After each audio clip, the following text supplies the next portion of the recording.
സമസ്ത കേരള ജംഇയ്യത്തുൽ ഉലമയുടെ രൂപീകരണത്തിന്റെ 100ാം വാർഷികം ആഘോഷിക്കപ്പെടുന്ന സന്ദർഭത്തിൽ നമ്മുടെ കേരളത്തിലെ സമുന്നതരായ ഉലമാക്കൾ സുന്നത്ത് ജമാഅത്തിന് ശക്തമായി നേതൃത്വം നൽകുന്നുണ്ട്. മഹാനായ ശൈഖുന സയ്യിദുൽ ഉലമ ജിഫ്രി മുത്തുക്കോയ തങ്ങളുടെ നേതൃത്വത്തിൽ ശക്തമായ സുന്നത്ത് ജമാഅത്തിന്റെ പ്രവർത്തനം നടക്കുന്നുണ്ട്. ശൈഖുന സുൽത്താനുൽ ഉലമ കാന്തപുരം ഉസ്താദിന്റെ നേതൃത്വത്തിൽ സുന്നത്ത് ജമാഅത്തിന്റെ പ്രവർത്തനം നടക്കുന്നുണ്ട്. സംസ്ഥാന കേരള ജംഇയ്യത്തുൽ ഉലമയുടെ നേതൃത്വത്തിൽ സുന്നത്ത് ജമാഅത്ത് പ്രവർത്തനം നടക്കുന്നുണ്ട്. ദക്ഷിണ കേരള ജംഇയ്യത്തുൽ ഉലമയുടെ നേതൃത്വത്തിൽ സുന്നത്ത് ജമാഅത്തിന്റെ പ്രവർത്തനം നടക്കുന്നുണ്ട്. ആ ആലിമീങ്ങളൊക്കെ ഒറ്റക്കെട്ടായി പ്രവർത്തിക്കുന്നവരാണ്. ബഹുമാനപ്പെട്ട ജിഫ്രി തങ്ങളെ കാണുമ്പോൾ എ.പി. ഉസ്താദ് കൈപിടിച്ച് മുത്താറുണ്ട്, പരസ്പരം മുസാഫഹത്ത് ചെയ്യാറുണ്ട്, ആലിംഗനം ചെയ്യാറുണ്ട്. സ്വാദിഖ് അലി ശിഹാബ് തങ്ങളെ കാണുമ്പോൾ ഖലീൽ തങ്ങൾ ബഹുമാനിക്കാറുണ്ട്, ആദരിക്കാറുണ്ട്.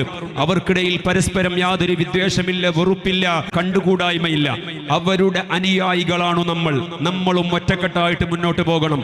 സംഘടനകൾക്കിടയിൽ വൈജാത്യങ്ങൾ ഉണ്ടാകാം, വിവിധങ്ങളായ സംഘടനകൾ ഉണ്ടാകാം. അതൊക്കെ അവരവരുടെ പരിധിയിൽ നിന്നുകൊണ്ട് ദീനിന്റെയും അവനവന്റെ ആഖിറത്തിന്റെയും ഗുണത്തിനു വേണ്ടി ഉപയോഗപ്പെടുത്തണം. നമ്മൾ പരസ്പരം തെറ്റാനുള്ളതല്ല സംഘടനകൾ, നമ്മൾ പരസ്പരം കലഹിക്കാനുള്ളതല്ല രാഷ്ട്രീയ പാർട്ടികൾ.